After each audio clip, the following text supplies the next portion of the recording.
Pagar por un servicio deficiente es algo que nadie haría, y eso es lo que plantea el Pacto por el Ferrocarril ante la subida del 60% que el Ministerio de Fomento quiere llevar a cabo en el contrato que la Junta mantiene con Renfe. Después del trágico año ferroviario que hemos vivido en 2017 en nuestra región, en la que se han sucedido de forma constante problemas con las líneas férreas en los periodos más importantes turísticamente hablando, el verano y el mes de diciembre, ahora hay que pagar. El pacto plantea una renegociación del contrato a través de una demora de 2 años hasta que tengamos unas infraestructuras ferroviarias dignas. Es el plazo que ha dado Adif para acometer esa transformación prometida de la infraestructura ferroviaria en la región. Ayer el presidente de Renfe señalaba que una de las 2 líneas por las que paga Extremadura se ha convertido en obligación de servicio público, por lo que dejará de costarnos dinero directamente a los extremeños al asumirla el Ministerio de Fomento. Es decir, si el año pasado pagábamos 4 millones de euros por estas 2 líneas con escasez de viajeros, este año solo vamos a pagar 3 millones, solo, por una línea con el incremento de la subida establecido del 60%. Vamos, que el ahorro es de locura. La única noticia positiva es que, pese a tener unas conexiones ferroviarias y áreas deficientes, Extremadura duplicó el año pasado el número de viajeros internacionales. El día que tengamos un tren y un avión en condiciones será algo increíble. Podemos ponernos a soñar, porque de momento es lo único que podemos hacer. Buenas noches, bienvenidos a este espacio de La Picota en Televisión Extremeña, en esta edición número 720 de un programa que diariamente intenta pasar por el tamiz de la opinión los asuntos más importantes que nos deja la actualidad en esta semana. Juan Viera, ¿cómo estás? Buenas noches. ¿Qué hay? Hola, buenas noches. Pues nada, con mucha niebla. Horrorosa. Anoche yo me fui de aquí a las 11:15 de la noche y no se veía absolutamente nada en la autovía, en la carretera. Eso es lo que iba a comentar. Que y con un peligro extraordinario, ¿eh? Para la circulación en carretera es un problema gordo que hay que tener la máxima precaución al desplazarnos a cualquier sitio, ¿no? Ciertamente. Antonio Vélez, ¿cómo está? Buenas noches. Bien, bueno, pues las nieblas de la Marti han venido tarde. Tarde, se han retrasado. Tarde. Yo creo que eso un poco forma parte del juego del cambio climático. En fin, estamos aquí con un título de película, perdidos entre las nieblas, agobiados, tristes entre las nieblas. En fin, yo creo que en el fondo pasa eso. La Mártir ha retrasado su comba de su manto histórico. Su manto blanco, ¿no? De niebla. Y Domingo Hidalgo, ¿cómo está? Buenas noches. Muy bien, pues muy buenas. Aquí, efectivamente, con las nieblas, que lo que viene a acreditar es que Extremadura estamos de siempre tan abandonados. Ahora, ayer, antes de ayer, hace 10, hace 15 y hace 70 años, de siempre. Somos, perdón por la expresión, el trasero de la nación española. ¿Qué le vamos a hacer? Hombre, las carreteras son carreteras de secano, incluso las autovías. Ir a Madrid a veces lloviendo desde Mérida es una odisea por la autovía, ¿eh? No es una autovía preparada para el agua ni para la humedad. Pero es que volviendo, ya si quiere te toco un poco a quien corresponda. A quien corresponda. Ahora precisamente con las nieblas que hay, está todo el suelo está húmedo. Y nos damos cuenta hasta qué punto el suelo es resbaladizo. Y yo me pregunto, ¿quién fiscaliza y quién controla por parte del ayuntamiento para que los suelos de las calles no resbalen? Para que los suelos de los pasos de cebra, la pintura de los pasos de cebra, no se conviertan en una trampa para los peatones. Y nos damos cuenta ahora. Salimos a la calle y cualquiera que vaya, por ejemplo, y vaya y pase por los baldosines que hay y que están adornando la Puerta de la Villa o la calle Santa Eulalia. Y sigo diciendo, Mérida está... ¿Tú te acuerdas, alcalde Antonio, cuando tú también eres... Yo era un niño, tú eras joven, supongo que serías adolescente ahí, cuando las calles de Mérida estaban iluminadas por esas bombillas. Pues esa es la misma luz que tenemos en Mérida, solo con otro tipo de farolas. Porque no tenemos luz, en Mérida no tenemos luz. Yo voy a poner solamente y como se vaya una luz la hemos arreglado. El Puente Peligro. Puente Peligro yo le llamo a ese que va a la barriada de San Andrés, la avenida del asilo de Santa Teresa Jorner, donde estaba la fábrica de la casera, Cecoes, bueno, y ahora es Casa Mayor, cogemos ese puente peligro, como se vaya una lámpara, una de las farolas, eso se queda totalmente a la intemperie. Con lo cual es imposible ir andando por allí porque está totalmente a oscuras, a pesar de que haya farolas, ¿no? Y yo apelo aquí al sentido común y directamente se lo digo al señor alcalde Rodríguez Osuna. No es de recibo como está quedando la Plaza de España y como está quedando la zona de la Plaza de España. O sea, no se puede convertir la calle Santa Eulalia, confluencia con la Plaza de España, en un embudo. No se puede convertir en un embudo. Es lamentable, porque está literalmente invadido por las terrazas y por los veladores. Con lo cual, la zona eminentemente peatonal de Mérida, que es la calle Santa Eulalia, los peatones tenemos que ponernos en cola, en fila, a coger el embudo, porque por un lado, donde estaban Quinter, ahí hay terraza, y por el otro lado, justo la otra esquina, que también han abierto un restaurante y demás, tienen también sus veladores, con lo cual crean un embudo. Pero es que hay otro embudo más todavía, y están creando barreras arquitectónicas en todos y cada uno de los kioscos. Están poniendo una especie de mamparas que delimitan, con lo cual son barreras arquitectónicas. Y en segundo lugar, están quedando entre las mamparas con ruedas para poder todavía estrechar más, están quedando unos pasillos de paso para el público y eso me parece lamentable. Estoy contigo, Antonio, alcalde, en que eso debiera ser el patio de Mérida, debiera haberse quedado diáfano, pero ya que no se ha quedado diáfano, lo que no se puede es constreñir, comprimir a la gente ahí, todo en beneficio de los negocios. Eso no se puede permitir, señor alcalde de Mérida actual. Bueno, una apreciación sobre este tema, ya que estamos. Claro, Domingo ha abierto una historia que a mí me gustaría pronunciarme al respecto, porque a fin de cuentas uno es ciudadano de aquí, con las cargas y beneficios que tienen todos los ciudadanos y los derechos que tienen todos los ciudadanos, respecto de ruido, respecto de...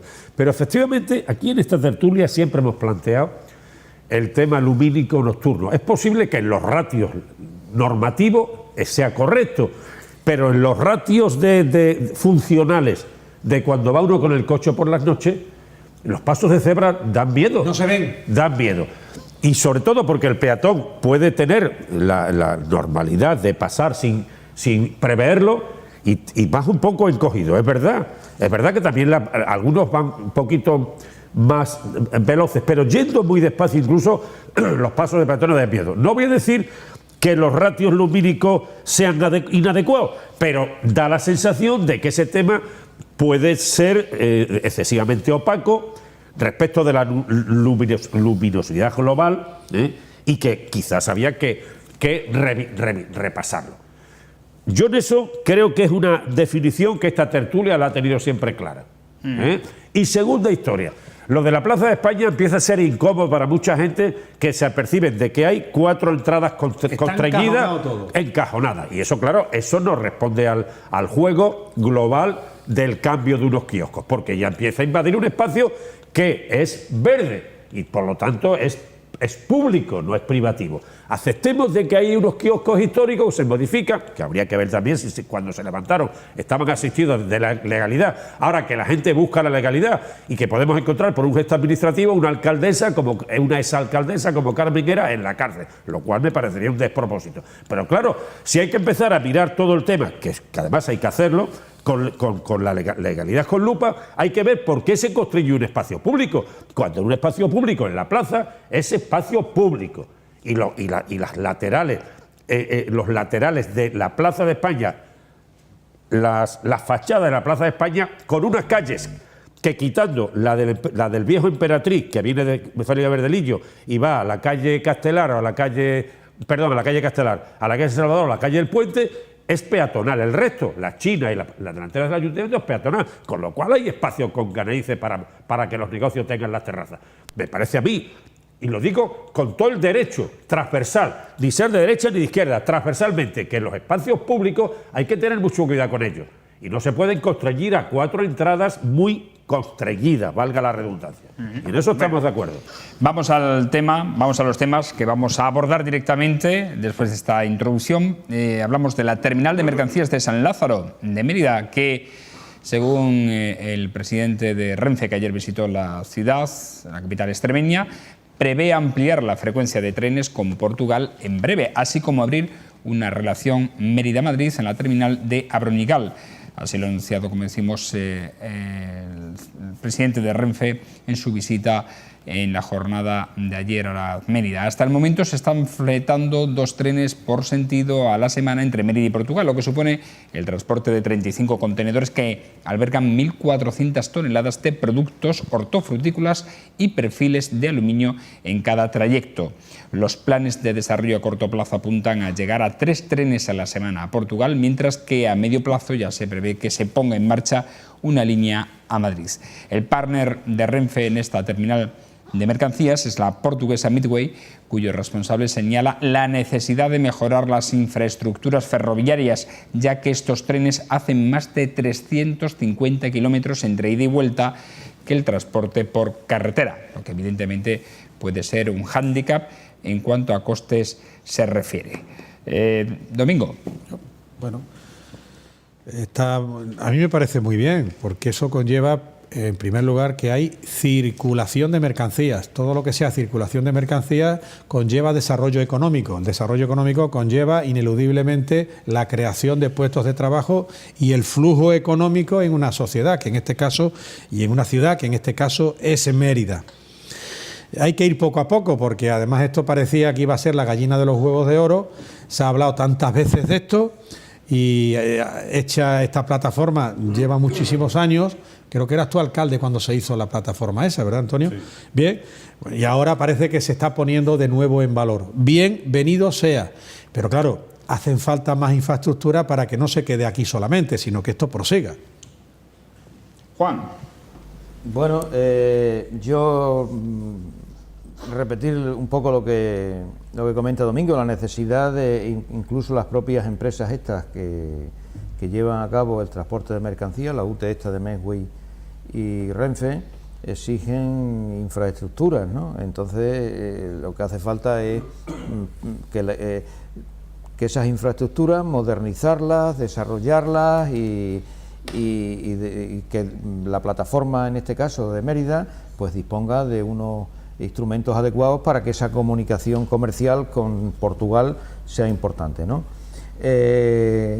Yo no sé también cómo llegarán todos estos productos que vendrán. Por ejemplo, habla de aluminio, perfiles de aluminio y tal, supongo que en su inmensa mayoría de Villafranca. Procederán de Villafranca, ¿no? Que sí, lo que hace falta también que las infraestructuras de carretera, que las carreteras también se adecúen para que este transporte llegue con seguridad aquí a Mérida, ¿no? Entonces, bueno, pues repetir lo mismo, ¿no? La necesidad que tenemos en esta región de adecuar las infraestructuras ferroviarias para que toda esta relación comercial pues fructifique, avance, mejore, y todo va ligado, ¿no? El desarrollo industrial necesita de infraestructuras y una amplia posibilidad de relaciones comerciales, ¿no? O sea, es una cosa de sentido común, ¿no? Pero con estos datos, Antonio, ya se certifica que Mérida sigue siendo un polo importante logístico, tanto es así que estas dos empresas se juegan su dinero para desarrollar este proyecto que parece, o al menos por lo que ha dicho el presidente de Renfe, tiene visos de crecer. No, esto demuestra claramente que el operativo desde Mérida es el operativo. Es el operativo. El único. El operativo. Crearle a Mérida un enfrentamiento con Badajoz, que será la ciudad comercial más importante del oeste mundial, es una barbaridad. Y Mérida no lo va a permitir nunca. ¿Por qué? Porque la plataforma logística de Badajoz, un mal invento de Rodríguez Ibarra, inadecuadamente, será un gran polo industrial, perfecto. Pero el eje de simetría, los ejes de simetría ferroviarias, que tendrán un final favorable al conjunto del territorio con relación a la incardinación con otros territorios, está en Mérida. Es decir, todos los elaborados que vienen de Mijadas, de las Vegas Altas, en forma de latas, de arroces, de perfiles, de tal, que puedan venir en forma de cavas, de vinos elaborados, de productos transformados del área de Barros, o que puedan venir del Alagón, del Jerte, de las zonas del norte de los regadíos cacereños, de la provincia de Cáceres, coinciden en Mérida. Con lo cual, no tiene ningún sentido que sobre una pequeña, un operativo, una terminal de mercancías de alto nivel, operativo, con grúas, puentes, etcétera, etcétera, en Mérida, sobra para los niveles de contenedores que produce, hoy por hoy, sobradamente. Con lo cual, cualquier otra cuestión es una afrenta y un juego bastardo con relación a esta ciudad, a su realidad histórica y a su realidad infraestructural ferroviaria. Y lo digo con todas las consecuencias. Y invitando a la población de Mérida, a las fuerzas pensantes que defiendan su posición, como hacen gente con nombres y apellidos que yo los aplaudo. Entre ellos José Luis Arellano, que es amigo mío. Pero hace falta ser insistente en ese planteamiento, porque no se pueden modificar los ejes. Los ejes de transporte no se pueden modificar por un imperativo político electoral en corto. Yo vuelvo a decir lo que he dicho sin ningún tipo de cortapisa. La plataforma logística de Badajoz será un impresionante polígono industrial, transformador, lo que se quiera. Pero el encuentro del nudo ferroviario es Mérida. Ni lo es Cáceres, ni lo es Don Benito, ni lo es Badajoz, ni lo es Plasencia, porque ni es Almendralejo, es Mérida, donde cruza un eje que se va a revertebrar, que es el eje Sevilla-Gijón, naturalmente, y un eje en el que se va a Huelva, que tiene una capacidad de 50.000 contenedores año, se va a Algeciras, que ya es el mundo mundial, después de Ámsterdam, y al nivel de Valencia, y es Valencia, y es Sines. O sea, en Mérida, no se va a venir aquí, no se va a ir de Mérida a la plataforma logística de Badajoz a hacer un reensamblaje, un remontaje, un reembarque. Eso es un error. Es decir, Mérida es el centro operativo ferroviario. Y gracias a que hoy, desde el propio Ministerio, por la presión que se ha hecho interna, se ha dicho, no, hay un eje construido que es Puerto Llano, y se va a Puerto Llano. Y se recupera la Vía de la Plata, y se irá a Madrid por Talavera, claro, Navalmoral Talavera, claro. Y se reactivará el Zafra Huelva, claro que sí. Y se arreglará el Usagre Bienvenida Llerena para llegar a Sevilla en 2 horas y no en 4 y media. Y se llegará a Algeciras y se irá de Alborchón a Córdoba. Y de Córdoba se irá por el Valle del Guadalhorce, por el Chorro se irá a Málaga. Y se irá a Brazatortas, Puerto Llano, Madrid, enlazando con el AVE, y por Alcázar de San Juan se irá a Valencia, al eje mediterráneo, Perpiñán, Cádiz. Ese es el juego. Y los demás son juegos parroquiales, parroquiales, electoralistas en corto. Demuestra perfectamente, y perdóneseme por la emotividad y por la pasión, porque yo sí me siento persona conocedora del mundo ferroviario, porque me lo transfirieron los mayores, mis tíos, abuelos, mis tíos que eran ferroviarios, los parientes de mi padre la familia política, los muchos ferroviarios que habían aquí, conductores de trenes, fogoneros o factores de renfe. Gente que estaba aquí. Me alegro muchísimo de que Mérida demuestre, sin que tenga que abrir una coartada que se habla esa famosa plataforma, al lado de la frontera, que Mérida tiene un operativo en relación con su punto de encuentro de los ejes de simetría de los caminos de hierro. Entre Gijón, Sevilla, Cádiz, Huelva, Algeciras, y entre Lisboa, Brazatorta, Córdoba, Alcázar de San Juan, Valencia, etcétera, etcétera. Eso es el tema. Y eso, termino, exige, sobre todo, cerrar ya cuanto antes los plazos, cuanto antes. Y yo me alegro mucho que de Mérida demuestre su poder, porque desde el punto de vista ferroviario lo tiene de sobra. Bueno, seguimos hablando de ferrocarril, porque la Junta de Extremadura solicitará por escrito al Ministerio de Fomento una moratoria de 2 años, como hemos dicho al comienzo del programa, para el pago del aumento del coste por kilómetro de las obligaciones de servicio público del ferrocarril, que han pasado de 10 euros por kilómetro a 16 euros desde el pasado mes de diciembre, lo que supone una subida del 60%. Esta es una de las principales conclusiones y temas que se han llegado a tratar en la reunión que mantuvieron ayer la consejera de Medio Ambiente y Rural, Políticas Agrarias y Territorio, Begoña García Bernal, con el presidente de Renfe, Juan Alfaro, con quien se abordó este y otros asuntos. García Bernal ha recordado que el 15 de diciembre Fomento publicó una resolución por la que el Estado asumía una obligación de servicio público, y hasta el momento la Junta ha dicho que eso es positivo, aunque ha mostrado su rechazo de que Adif suba el 60% el coste por kilómetro de la otra línea que debe pagar la Junta de Extremadura. La consejera ha dicho que si Extremadura tiene que pagar, seguirá manteniendo ese servicio, va a pagar pese a la escasez de viajeros, pero no va a pagar esa subida hasta que no se adecúen las infraestructuras ferroviarias en toda Extremadura, que es el plazo de 2 años que Adif ha dicho, que se ha marcado del año 2020, para que tengamos esas infraestructuras en condiciones. Juan. Bueno, yo no me explico cómo en este caso el Ministerio de Fomento, por humanizarlo, tiene tanta cara para exigir a Extremadura una subida del 60% de 10 euros, perdón, a 16 euros por kilómetro, ¿no? Sabiendo la cantidad de problemas que hemos tenido durante estos últimos meses, los problemas en el funcionamiento de las infraestructuras, los problemas de las maquinarias del tren, anticuados que paran porque el motor se estropea, etcétera, etcétera, ¿no? Entonces me parece una cara impresionante y que de alguna manera la concesión o la cesión ante esta actitud del Ministerio de Fomento pues nos vuelve a poner nuevamente lo que hemos comentado muchas veces, la subordinación de la política extremeña a la política nacional, ¿no? a quienes establecen la política desde el gobierno de este país, ¿no?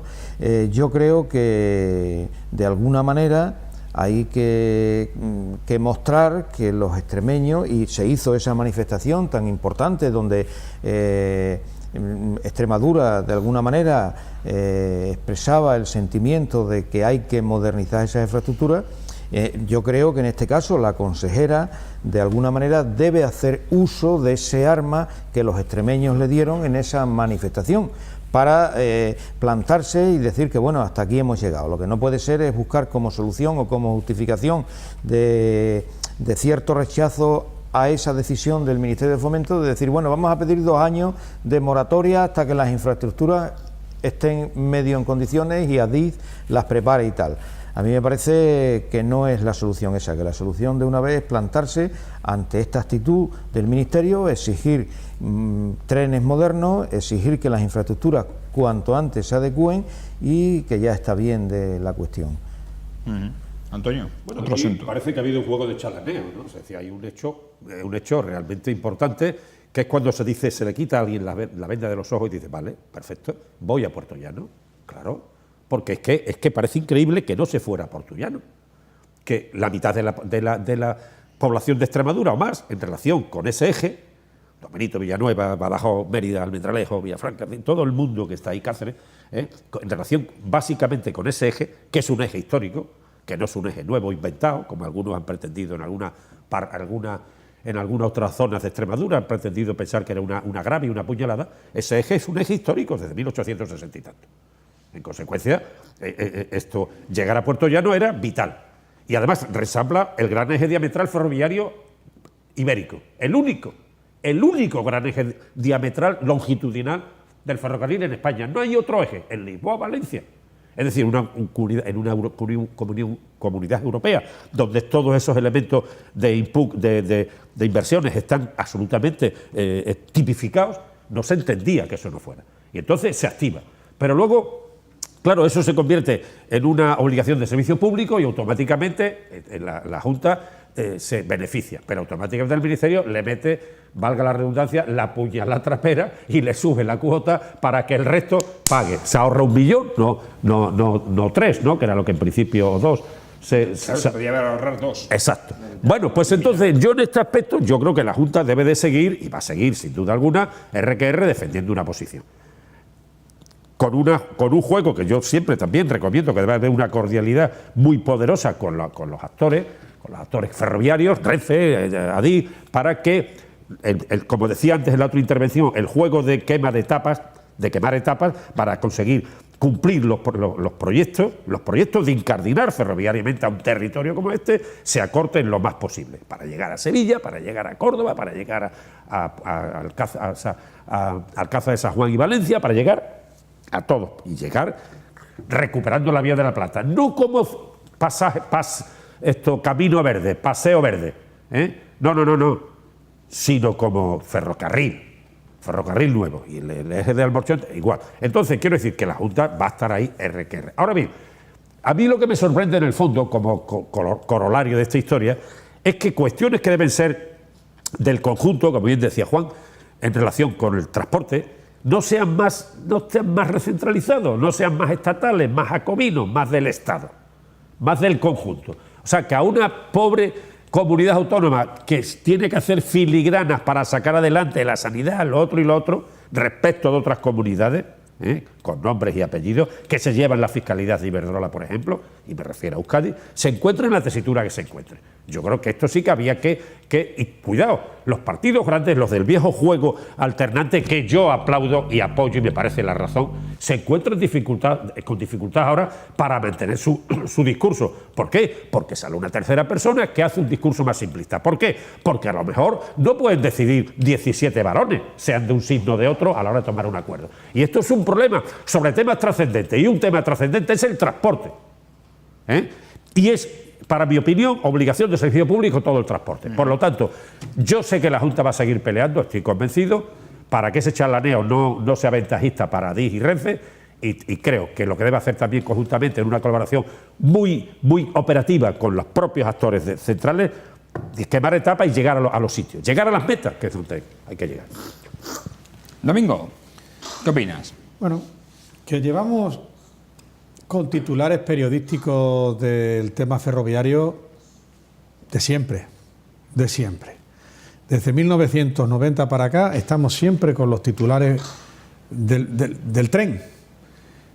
Antes empezamos con el AVE, ya hemos hablado y se han vertido ríos de tinta, kilómetros y kilómetros de artículos por internet y por lo que no es internet, con el tema del AVE. Pero es que después del AVE, ahora parece ser que el AVE, como está más o menos, bueno, estamos callados, ahora estamos con el particular de mercancías, muy buena intervención de Antonio Alcalde, y también nos encontramos con que ahora también se habla de vámonos a Puerto Llano, vámonos, nos van a cobrar, no nos van a cobrar. Aquí la clave, estamos en Mérida. ¿De Mérida a Badajoz te puedes ir en tren con solvencia? Esa es la pregunta. ¿Sí o no? ¿De Mérida a Sevilla te puedes ir en tren con solvencia? ¿Sí o no? Cuando digo solvencia, bueno, me voy en autobús, en coche o prefiero... No. ¿Qué se tarda de Mérida a Sevilla en tren? ¿De Mérida a Madrid nos podemos ir con solvencia y con tiempo? Pues no. Esa es la clave. ¿Cuánto tiempo llevamos así? Siempre. La palabra siempre es siempre. ¿Por qué?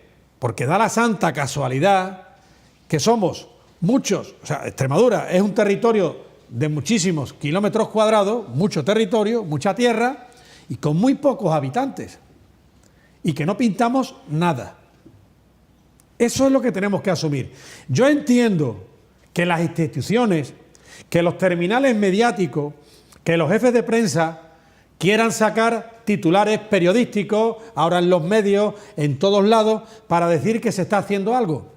Pero aquí se ha acreditado hasta la saciedad que el apartito sindicatocracia existente en España ha impedido, con el visto bueno de la Junta de Extremadura, me da igual Guillermo, me da igual Monago, me da igual Juan Carlos Rodríguez Ibarra, con el visto bueno de la Junta de Extremadura, como consecuencia de la comisión por omisión, es decir, por el no hacer nada, excepto sacar titulares periodísticos en los últimos 30 años, pero nada más. ¿Por qué? Porque las instituciones están en manos de los partidos y los partidos políticos son los que mandan. Y aquí políticamente no significamos nada. A la hora de aprobar unos presupuestos, los diputados extremeños, ya sean del PSOE, del PP, de Podemos, que lo hay ahora, o de los que hayan, no pueden presionar. Sin embargo, los diputados de Foro Asturias, o el diputado de Foro Asturias, o el de Unión del Pueblo Navarro, o los separatistas del PNV, o los golpistas de Esquerra y de Convergencia o Exconvergencia, lo que hacen es presionar. Y como necesitan el voto en el Congreso de los Diputados para aprobar los presupuestos, o en Canarias, pues ¿qué hago? Muy sencillo. Si quieres mi voto para que te apruebe los presupuestos, yo recuerdo los presupuestos del año pasado. del año pasado han sido, cuando le dieron a Canarias no sé si 300 millones de euros o 1.000 millones de euros para que un diputado canario o una diputada canaria votara a favor de los presupuestos. No digamos ya lo que está pasando con las provincias vascongadas, lo que están consiguiendo para las provincias vascongadas los diputados vascos. No digamos la sangría que han conseguido para el resto de la nación española la región catalana, a través de aprobar los votos y de la sangría económica que siempre, vía presupuesto, en detrimento del interés económico nacional español, es a favor de Cataluña. Luego, entonces, no nos engañemos más. Podremos tener todas las manifestaciones que queramos. Podremos estar continuamente sacando y hablando en las tertulias de tal, de que pero la realidad es la realidad. Cuando aquí podamos ir de Mérida a Cáceres en 50 minutos, en 40 minutos, en tren. Cuando podamos ir a Badajoz en 35 minutos. Cuando en Sevilla nos plantemos en 2 horas en tren. Cuando en Madrid desde Mérida podamos tardar, en vez de 5 horas y media, podamos tardar 2 horas y media o 3. Entonces, pero mientras, a mí es leche derramada, no vale para nada. Bueno, me gustaría hacer una apreciación, que lo que dice Domingo en definitiva es el estado, el olvido que tiene de Extremadura. Eso en síntesis. Sin duda. Sí, a mí hay una... Y la poca presión también se ha referido, a algo que se ha tratado también esta semana, la poca presión de los diputados extremeños. La nula, no la nula, la inexistente. Sin apurar la contraria presión. Hay una cosa en la declaración de obligación de servicio público que hace el Estado respecto a la línea esta que estamos hablando de Mérida-Puerto Llano. El hecho de declarar eso como obligación de servicio público supone que asegura la obligatoriedad del transporte ferroviario entre Mérida y Puerto Llano, pero al mismo tiempo marca unas condiciones determinadas a la empresa que hace ese transporte. En este caso es Renfe.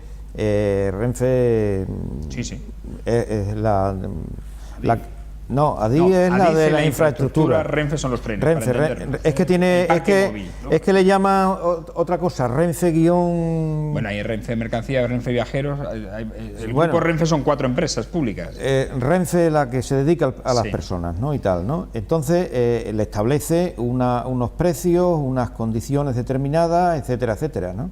Debe establecerlas, lo cual quiere decir que eso debe suponer un beneficio para los pasajeros, para las personas que utilizan ese transporte, se supone, ¿no? Se supone. Y por otro lado, el dinero que la Junta de Extremadura le paga a Renfe... Dijo el presidente de Renfe, no de la obligación de servicios públicos de esa línea, sino respecto al talgo que el 1 de marzo parece que va a empezar a funcionar también, que va a haber descuentos muy importantes, incluso de hasta el 75% para los viajeros. En el transporte de Madrid... de Mérida a Madrid en talgo. Badajoz, Mérida, Madrid. También, yo a lo que voy es que, teniendo en cuenta y siguiendo la línea argumental que ha hecho Domingo, en base a la situación de Extremadura, en base a los problemas que hemos tenido, lógicamente el Ministerio de Fomento debería de tener también alguna consideración en el sentido de que le pagamos 3 millones, le vamos a pagar ahora 3 millones de euros para mantener la otra línea, para que Renfe haga ese transporte, ¿no? Pues yo creo que es un momento oportuno también para exigir que haya una declaración de servicio público, la obligación de servicio público en esa otra línea, en vista de las circunstancias que se han estado dando en el transporte, problemas de infraestructura, problemas de trenes, etcétera, etcétera, ¿no? Yo creo que, no sé, es una propuesta que se debería de tener en cuenta, ¿no? Que no solo sea esa línea, sino la otra también. Que no sea esa línea, sino la otra también, ¿no? En vista de todo lo que hemos... Y el alivio que supondría eso también para la Junta de Extremadura, ¿no? Dejar libre ahí otro dinero, ¿no? Bueno, estamos hablando de tren y ferrocarril, pero también en la línea aérea, hay que decir, el transporte aéreo se ha declarado la obligación de servicio público de esa línea, que al mismo tiempo, Badajoz, el aeropuerto Badajoz-Madrid. Sí, pero que al mismo tiempo la Junta de Extremadura debe aportar una cantidad de dinero, son 3 o 4 millones de euros también, lo que tiene que aportar para facilitar el transporte ese. O sea que en este caso concreto no veo yo la congruencia entre declarar obligación de servicio público y al mismo tiempo que Extremadura para garantizar ese servicio tenga que pagar 3 o 4 millones de euros, 3 millones y medio. No. Una vez que se declara obligación de servicio público, Extremadura ya no paga. Paga el Ministerio. Ya, No paga. ¿y eso cuándo ocurre? ¿A partir de que...? Una vez que se declare la obligación de servicio Sí, pero público. ¿cuándo se va a producir la declaración de obligación de servicio público? En el transporte aéreo. Creo que en junio. En junio. En junio del 2018. Efectivamente. De momento la Junta ha tenido que sacar el contrato para, lo que tú dices, un contrato de Asegurar. publicidad para asegurar que haya línea aérea, que haya aviones volando a Madrid y Barcelona hasta junio. Una vez en junio sea declarada, entre en vigor la obligación de servicio público, será el Ministerio el que asume esa O responsabilidad. sea que en junio ese supone coste. que el Consejo de Ministros declarará... Efectivamente, es así. Bueno, Y ahora lo que proponía también el presidente del Ejecutivo extremeño, Guillermo Fernández Vara, es que dar un paso más y declarar no solo los vuelos nacionales, sino los vuelos internacionales para que los turistas puedan llegar a Extremadura por vía aérea. Que a todo esto hemos dicho, hemos conocido las cifras de turistas internacionales que han pasado de 175.000 en 2016 a 350.000 viajeros en 2017, sin avión y sin tren. Es todo un logro. Estamos hablando en Extremadura. En Extremadura. Viajeros internacionales, turistas que vienen a Extremadura, durante 2017 se ha duplicado el número de viajeros, pese a no tener unas conexiones de transporte óptimas, ¿no?, por decirlo de alguna manera. Hombre, gracias a Dios Extremadura tiene cuando menos unas arterias. Qué cursilada, ¿verdad? Unas arterias. Qué cursi he sido muy cursi. Unas carreteras, una autovía, una Posición estratégica. Sí, tiene una sí, posición Extremadura le estratégica. falta- pero hombre, que menos mal tenemos la autovía, una red de autovía que bueno, que ahí está, ¿no? Y eso, Hay gente que muy parroquialmente exige una cierta autovía entre capitales. Bueno, pues yo creo que hay un eje infinitamente más importante que esa vieja reivindicación hacia el oeste. Y ese eje es llegar de Santa Amalia a Ciudad Real. Eso. Mucho más importante. Porque esa es la carretera con más transporte pesado que tiene Extremadura. cierto. Y esa carretera nos incardina con medio mundo mundial. Nos incardina con medio mundo mundial. Si esa autovía y la comba ferroviaria se hiciera con Levante, posiblemente en la economía del agua y en la demanda que tienen los levantinos, gente con mucha iniciativa. Don Jaime I quedó aquello muy bien organizado, mejor que esto con la desamortización. Si esa capacidad de iniciativa que tienen los levantinos, que son más fenicios, tuviera la posibilidad de llegar aquí en un espacio corto de tiempo, posiblemente la demanda del agua sobrante nuestro, entre comillas, la bajarían, porque ellos vendrían aquí a cultivar tierras con el agua de aquí. Es decir, habría un juego por la cercanía de intermediación, de ósmosis, vamos, de cercanía, de llegada, muy importante. Por eso esa carretera, esa autovía, como bien ha apuntado Domingo, que tenemos una estructura de autovía, y eso sí se la jugó Ibarra ahí fuertemente, el eje es la 630 y la N5, pero hay una pata coja, que es de Santa Amalia a Ciudad Real. Es muy importante. Es que daría que soporta una mucho salida tráfico. muy importante. Eso sí que rompería en mucha medida hacia arriba la economía extremeña, sobre todo en Vegas Altas. A la producción hortofrutícola Claro. de toda la zona aquella, porque es Claro. impresionante la cantidad Totalmente. de frutas, tomates, etcétera. Vegas Altas se que iría a que la tienen nube. que venir para abajo, Vamos, Vegas tienen- Altas o al y Mérida sur, y Vega Baja. tendrían una salida para Claro, lo que natural. comenta Eso sí que- Antonio, y el puerto llegar de Valencia ferroviariamente. y compañía. Sí, Eso es. que hay algo que en el fondo subyace lo que estamos hablando. Lo que le falta a España es el sentido nacional, el interés general. Y le sobran muchas competencias que tienen las autonomías. Y esto se tiene que iniciar de la siguiente manera. Hay que redefinir el estado de las autonomías. Y de una vez, pero a la voz de ya, debiera haber un pacto nacional, tanto hablar de pacto de Estado con esto, un acuerdo nacional para que las competencias en sanidad, en educación y en seguridad vuelvan a la administración nacional. Pero cuando estamos hablando de ferrocarril, estamos hablando de autovías, en definitiva, ¿qué es lo que buscamos? Comunicarnos con el resto de la nación. Dicho esto, es que aquí se llega al punto, esto es lo que voy a decir, se lo he oído esta mañana a Luis del Val, en un comentario que hace con Carlos Herrera todas las mañanas, alrededor de las 9:30 de la mañana. Iba de viaje y lo he podido oír. Lo invito a que se oiga todos los días a este señor, Luis del Val, periodista ya muy veterano. Bueno, pues hablaba del tema de adopciones. El común de los españoles no sabemos, hoy lo ha dicho Luis del Val, que para las adopciones un niño extremeño, un matrimonio extremeño o unos extremeños no pueden adoptar a un niño que sea de otra comunidad autónoma distinta a la extremeña. Ni alguien de Madrid a un niño extremeño. O sea, hay aduanas, hay barreras legales de hormigón en contra de la adopción. Hasta ese punto hemos llegado. Si el que conozca un poco el estado de las autonomías, el que conozca un poco el estado de las autonomías, el mundo jurídico que hay ahí, eso es una tela de araña espectacular. Y lo único que está trayendo es problemas para los españoles. Domingo, pero el problema no es el problema concreto de las autonomías, sino el problema histórico de la Constitución de la nación española. Porque se ha constituido con el tiempo, históricamente, un Estado en el que todo depende de Madrid, todo es una comunicación radial con Madrid. El desarrollo industrial se ha dirigido desde Madrid y se ha centrado en una serie de comunidades, y otras comunidades como la extremeña se han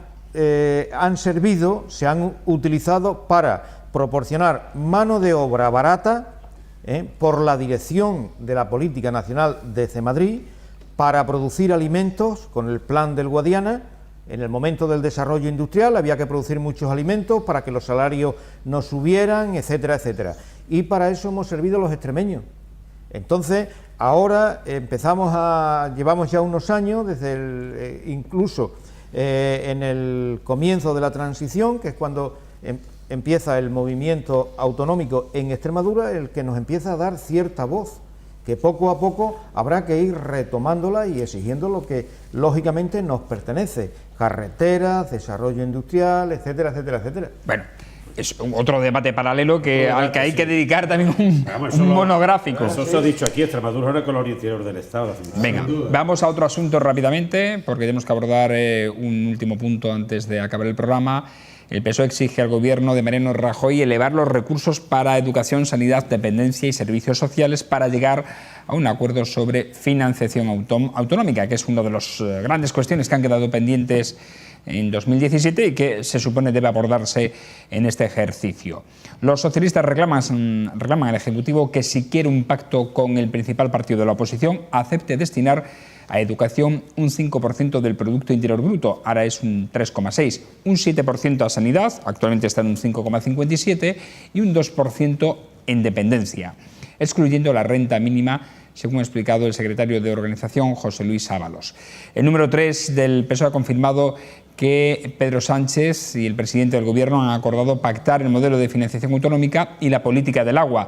La dirección de Pedro Sánchez va a presentar una propuesta de marco global que sirva para todos sobre la financiación autonómica, basado en principios que traten, dicen, de blindar el estado del bienestar.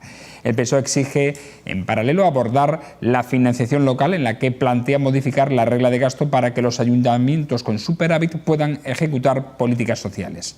Y por otra parte, el número 3 socialista ha rechazado la oferta formulada en La Sexta esta semana en un programa por el portavoz de Esquerra Republicana en el Congreso, Joan Tardá, de apoyar una moción de censura con Pedro Sánchez como candidato a la presidencia del Gobierno y exigir la celebración de un referéndum de independencia. Ábalos ha revelado que esa misma oferta fue trasladada al PSOE el pasado verano por los partidos independentistas, que además apremiaron para que se presentara antes del 1 de octubre, pero que Ferraz lo rechazó de plano. Vamos con estos dos temas. Primeros, vamos, Antonio, por el tema de la oferta de incrementar el gasto público. Yo creo que es un tema que se puede hablar globalmente. A mí me parece muy oportuno. Es decir, estamos en una situación muy excepcional. Hay dos partidos con una responsabilidad histórica, con sus luces y sus sombras, sus erosiones y sus levantadas de vuelo como la Beceni.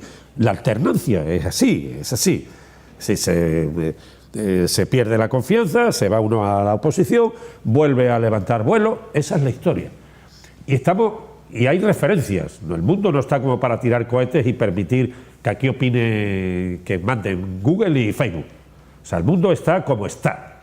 Y aquí hay un bloque importante que corresponden a dos espacios sociológicos, el centro izquierda y el centro derecha, comandados históricamente por dos fracciones, la que heredó la UCD en gran medida y la que representa el PSOE como columna vertebradora del centro izquierda, indudablemente, por lo menos hasta ahora. En consecuencia, la referencia que plantean a grandes males y grandes remedios, la que plantean en Alemania de una forma en cierto modo sistemática en las dificultades que hay en el propio continente entre el Brexit y Cataluña, etcétera, etcétera, un pacto de entendimiento entre Merkel y Schulz, es decir, socialdemócratas y democristianos. Vuelve una vieja historia, ¿eh? Y en España a mí me ha parecido muy interesante el planteamiento que hace el PSOE. Claro, si usted, derecha o centro derecha, quiere plantear la viabilidad de unos presupuestos, normalizar el país, tiene que entrar en una serie de consecuencias, de puntos de encuentro. Entonces, los elementos que ha puesto encima de la mesa el PSOE me parecen fenomenales. Yo estoy de acuerdo con que ese pacto se pueda hacer porque la situación es excepcional. Y soy una persona de centro izquierda, soy una persona de izquierda, socialdemócrata, ¿eh? Y creo en la vía posible de esa alternancia que en España no ha ido mal, globalmente, la alternancia bipartidista, con los componentes que hay en cada grupo. Entonces, cuando el PSOE dice, no, mire usted, aquí vamos a hablar de estado de bienestar, claro, porque hay que garantizar ese tema. Y entonces tiene que hacer un cierto escoramiento el PP de sus políticas. España es un país que distribuye fatal, y las diferencias salariales en Europa son un desastre, y las diferencias de disponibilidad entre estamentos y entre empleados es tremendamente vergonzosa, solamente por encima de Bulgaria y de Albania, y una cosa verdaderamente vergonzosa. Con lo cual hay que acortar ese tema, hay que subir las disponibilidades de recursos, hay que plantear cuestiones a la hora de parar un presupuesto que sean de interés global, no porque venga el PNV en condiciones que si el Puigdemont o si la Cataluña. Mire usted, aquí estamos hablando de un Estado. Hasta el Puigdemont en Bruselas besa la bandera española. Debía de ponerse a besar la bandera española y ha dicho que no le importa un referéndum a nivel de... Claro, porque ya estamos viéndole las orejas al lobo y hablando de lo que es un territorio que tiene una compostura de convivencia histórica de siglos. ¿Que hemos errado? Claro que sí. ¿Que el PSOE ha errado? Claro. ¿Que el PP ha errado? Claro. Hay muchos problemas, pero hay que llegar a un punto de acuerdo. Y, por ejemplo, en cuestiones como me planteabas, sí, el estado del bienestar es fundamental. Las inversiones públicas en infraestructura es fundamental. El tema de la financiación local es vital. No se puede tener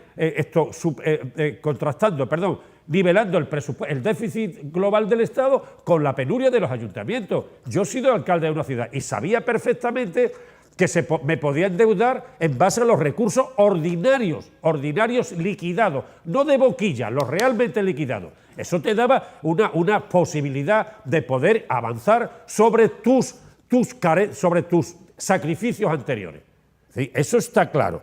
Y luego que haya dicho Ábalos lo que ha dicho y que haya dicho Sánchez que no va a apoyar nunca a una alternativa de un personaje huido de la justicia, un personaje que ha delinquido con relación al Estado de Derecho, eso me parece correctísimo. Me parece perfecto, yo lo aplaudo.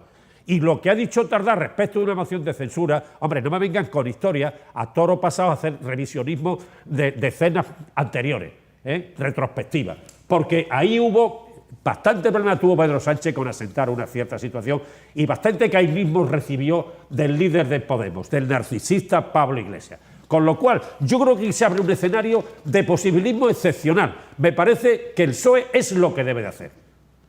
Buscar la viabilidad de un Estado y llegar cuando hay que hacer sacrificio a elementos de encuentro, porque la situación de España es dramática. Juan.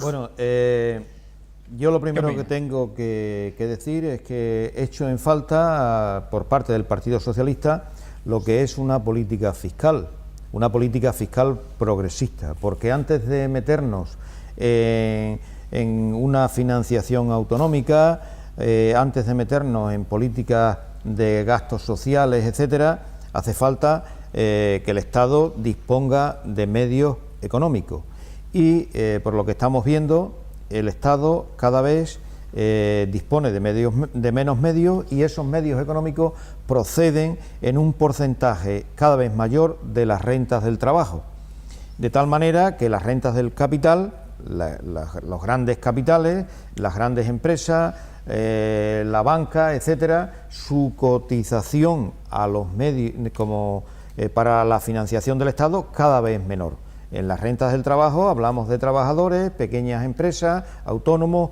etcétera, etcétera. Entonces, echo en falta la puesta en marcha de una política fiscal que acabe con el fraude, que intente combatir el desplazamiento del dinero a los paraísos fiscales, etcétera, etcétera. Y una vez que hablemos de eso, lógicamente podemos hablar de la distribución del dinero entre las diferentes autonomías, de una política de financiación autonómica, porque si no estamos siempre en el mismo problema. Hay que repartir 1.000 y somos 17 y claro, lógicamente no hay suficiente para todos, para hacer frente a lo que hoy las comunidades autónomas tienen con carácter obligatorio: la sanidad, la educación, ciertos gastos relacionados con la dependencia, etcétera, etcétera, ¿no? Y tenemos el problema y seguiremos con el mismo problema. O sea, el problema de la financiación autonómica no lo va a negociar el PSOE con el PP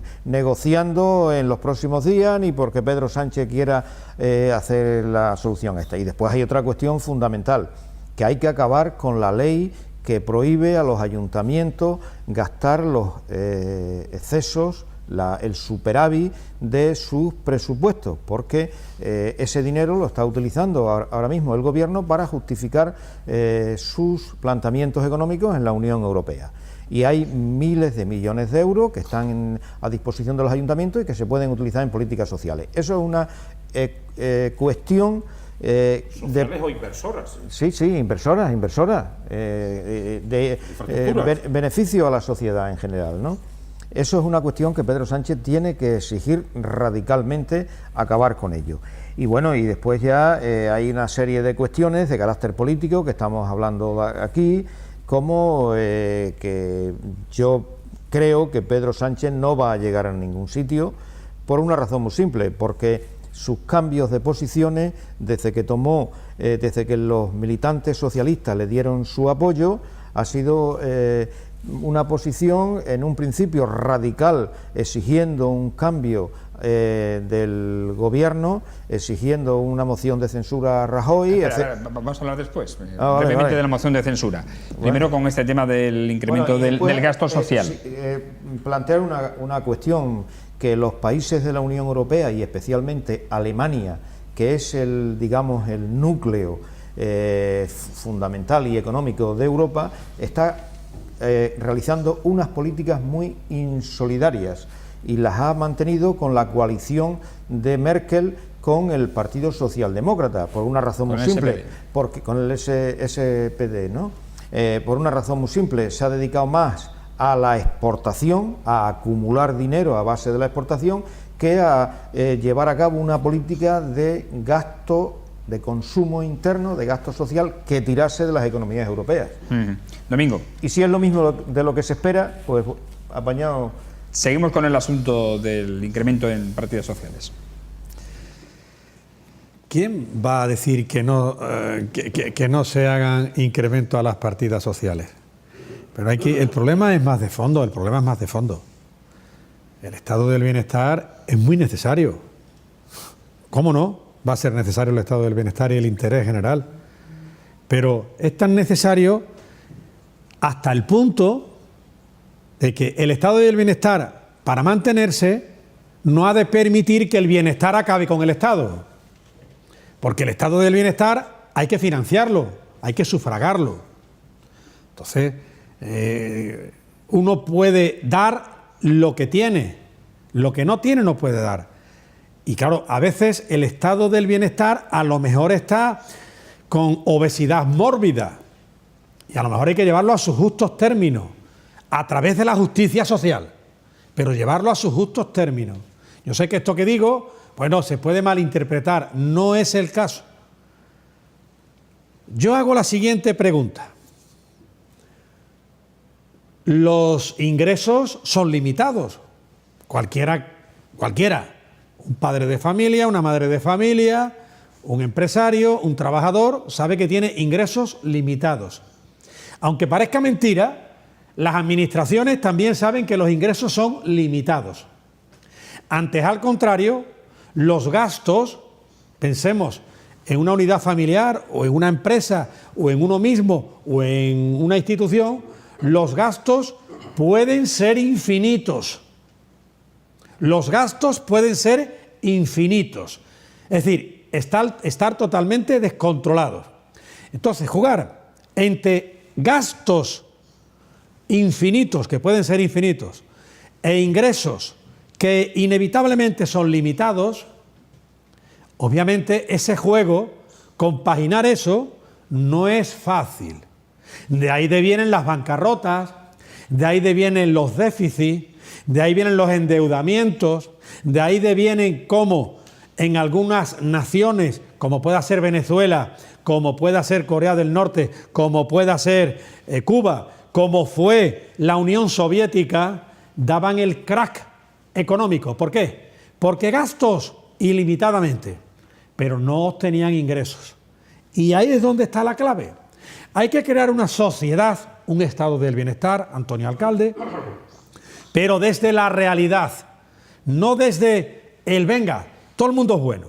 Porque yo ahora veo a la sociedad española cómo sube la venta de coches, ahí están los datos, cómo sube el consumo, cómo suben las compraventas de vivienda, cómo hay más gente dada de alta en seguridad social. Cierto que los empleos pueden ser mejorables, cierto, pero no es menos cierto que es preferible tener a la gente trabajando que no cobrando el desempleo o subsidio. El problema no es el de los gastos, que son infinitos, el problema es el de los ingresos. Y para crear una sociedad próspera hay que bajar impuestos y hay que controlar y mucho el gasto público. Por eso, gastos los necesarios para mantener, pero no los necesarios o no los imprescindibles para decir, venga, aquí todo el mundo es bueno porque a todo el mundo nos gusta el pan y el circo. Venga, ahora podemos hablar rápidamente el tema de la moción de censura planteada por los partidos independentistas al PSOE, con la cabeza de Pedro Sánchez por delante. Sí, pero, Domingo, desde la realidad y desde los derechos. Por supuesto. Desde los derechos. Por porque supuesto. en España está demostrado que somos las diferencias de disponibilidades, la redistribución es de lo peor de Europa. Y España recibe 80 millones de turistas. España tiene unos recursos. No se puede basar el turismo en empleo o basura. No sé, en fin, esto es un tema serio. Muy serio. Ahora, con relación al otro tema que habéis planteado también, con relación al tema Tardá, yo lo he dicho, lo de la moción de censura es que hablar de ficción retrospectiva me parece un error, sobre todo cuando Pedro Sánchez tenía también el aliento de Pablo Iglesias en la nuca. Para un viaje a ninguna parte, para simplemente quítate tú que me pongo yo. Pablo Iglesias pensaba que ya había abierto la entrada, la clave de la historia y ya estaba ahí, y que había que quitar a su enemigo. Porque que es un poco lo que está ocurriendo con relación al nuevo Mesías. ¿En qué medida? Claro, es muy fácil, salvo que Arrimadas tuviera poder en Cataluña, que aparezca Alberto Rivera, que hace un discurso a lo Macron, pero sin ningún problema de contrapesos con varones ni varonías varias, femeninas o masculinas. Claro, Rivera no tiene a la Balear, ¿no? En fin, no me acuerdo cómo se llama. A la Balear, que es independentista. Y es del PSOE. Armengol. Claro, y esto es un tema, claro, en un lugar donde la gente, los médicos no pueden ir porque no tienen dinero para pagarse una vivienda. Tienen que vivir en una habitación de un hospital. Es que el tema es grave. Pero claro, ¿qué ocurre? ¿Qué es mi conclusión con relación al tema global? Yo creo que lo de Tardá es ciencia ficción, pero en el tema global, en este país llamado España, está ocurriendo una cosa. Hay gente que establece unos discursos muy sencillos, Rivera, sobre cuestiones A, E, I, O, U, y la gente no tiene problema y dice por aquí. El Estado, tal, porque claro, no tiene contrapeso. Y la gente quiere, es curioso, porque cuando ha habido un encuentro en Andalucía, y entre Pedro Sánchez y la líder andaluza, Susana Díaz, ha habido una cierta tranquilidad general. ¿Por qué? Ese es el camino. Plantear desde la perspectiva de un Estado jacobino central, como tiene Macron, la transversalidad, desde la responsabilidad del Estado, del gobierno central, no puede contrarrestar con lo que venía ayer en la portada del País, que los varones estaban en desacuerdo, tal, no puede plantearse con la negociación permanente con 17, con 15 o 12 varones. Es que esto es una tragedia, porque si no, el Estado como elemento global Yo estoy de acuerdo en que hay que recentralizar cosas. Estoy de acuerdo en las autonomías también, pero hay que reconducir el tema, porque a la hora de determinar cuestiones de Estado, cuestiones centrales, no puede estar todo el mundo opinando, porque tiene que haber un mandato claro. Y en ese sentido me parece importante que se estén prospectando caminos que pueden decantar en decisiones muy globalizadas. Y creo además que el PSOE tiene que apoyar los presupuestos con los condicionantes que se determinen. Yo creo que ese es el camino, porque ese es el camino de la responsabilidad. Vale, Antonio. Yo Juan, creo, rápido, muy rápido. Yo estoy totalmente en contra de lo que está diciendo Antonio y digo que llevamos ya un Parlamento desde el 21 de diciembre en donde se han planteado una serie de cosas, o antes, no sé, se han planteado una serie de cosas con una oposición totalmente pasiva, una oposición que ha consentido todo, la ley Mordaza sigue, la reforma laboral sigue, las pensiones, la subida de las pensiones del 0,25% sigue, la ley de educativa que se aprobó en su momento sigue, etcétera, etcétera, etcétera. O sea, aquí en este país no ha cambiado absolutamente nada, con un gobierno con una pasividad tremenda, castigando a las clases trabajadoras con todas las medidas posibles y con una oposición que lo ha consentido todo. Aquí la única digamos, sociedad que ha ofrecido oposición a la política que se está haciendo en contra de las clases trabajadoras ha sido el movimiento popular que se ha producido en Cataluña, con una serie de personajes que de alguna manera se les está castigando a través de los medios de comunicación, de una manera u otra, etcétera, etcétera, ¿no? Entonces yo creo que es necesario una moción de censura, que es necesario que la oposición de una vez por todas se ponga de acuerdo y se cambie el gobierno de este país, se cambien las políticas que se están haciendo. No se trata solo de cambiar el gobierno, sino de cambiar las políticas que se están haciendo, que las que se han hecho es para castigar a las clases trabajadoras, como estamos viendo actualmente. Pasamos a la última opinión con Domingo. Moción de censura, hágase. Creo que ya ha habido una, ¿no? Creo que el aventajado alumno de Maduro ya presentó una moción de censura y ya está el resultado. Si lo que tiene, hágase. Si ahí está la Constitución para que se pueda cumplir. Lo que sí debiera haber, sin necesidad de reforma constitucional de tipo alguno, que dicho sea de paso, los propios constituyentes, o como dirían algunos de los constituyentes, es innecesaria, lo que yo corroboro y confirmo, y me parece así que es así. Pero hombre, aquí España sí que necesita un cambio de ley electoral. ¿Por qué necesita España un cambio de ley electoral? Lo hemos comentado antes. A lo largo de la historia de la democracia, del 78 para acá, siempre han hipotecado los separatistas al resto de la nación española. Y con un simple cambio de ley electoral no podrán influir en el Congreso de los Diputados, sencillamente porque conforme a la nueva ley electoral que debiera aprobarse, no tendrían prácticamente diputados ni en el Congreso ni senadores en el Senado. En el momento que se suba el porcentaje y en el momento en el que tengan que sacar un porcentaje nacional, no tendrían representatividad en el Congreso. Que obtengan la que quieran en el Parlamento autonómico en unas elecciones autonómicas. Con que fuera proporcional sería suficiente. Claro, es que ya está bien a ir de víctimas. No, pero el partido... Y ya has dicho algo muy importante, Antonio Alcalde, y estoy contigo ahí, yo lo he dicho, ahí coincido en que hay que redefinir el estado de las autonomías, no quitarlo, pero sí redefinirlo. Y de una vez por todas, las competencias en educación deben ser nacionales. Las competencias en sanidad deben ser nacionales, porque cuando alguien tiene que ir al médico no tiene que depender de en qué región está, sino que tiene un sistema nacional de salud. Y las competencias en seguridad, ya no digamos, lo que está saliendo en ese ejército de Pancho Villa de los mozos de escuadra con el tema de los atentados es de libro. Venga, nos vamos, Antonio. Claro, en cierto modo estoy de acuerdo contigo, pero hay una cuestión que hay que salvar, el cortoplacismo. A cortoplacismo no se puede jugar. Me ha gustado muchísimo el planteamiento que ha hecho Pedro Sánchez respecto de formalizar una vía con condicionantes, con contrapartida. Es decir, es un momento de responsabilidad.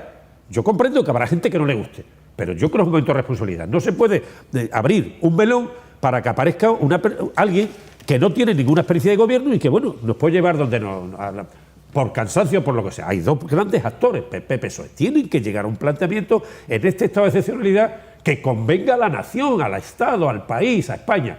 Y en consecuencia hay que aplazar el largo plazo, o sea, el corto plazo ir al largo plazo, que eso se llama responsabilidad.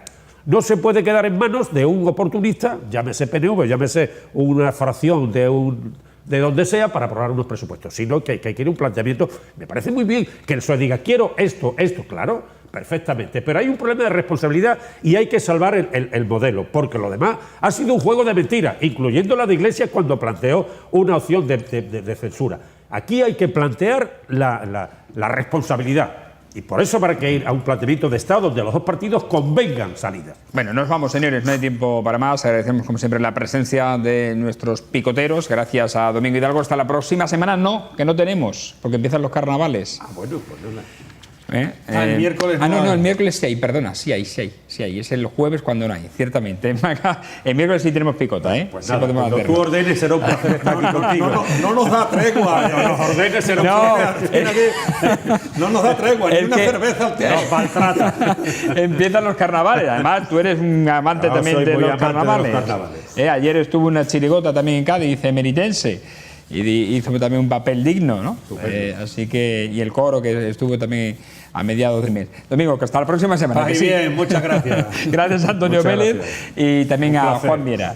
Y a ustedes agradecerles, como siempre, su atención, recordándoles e instándoles que mañana regresaremos en una nueva edición de La Picota y que estamos en las redes sociales. Agradecer, como siempre, a los más de 26.000 seguidores que tenemos en las redes sociales su apoyo y decirles que ahí pueden informarse de lo que acontece prácticamente al minuto. Hasta mañana, buenas noches y que sean felices.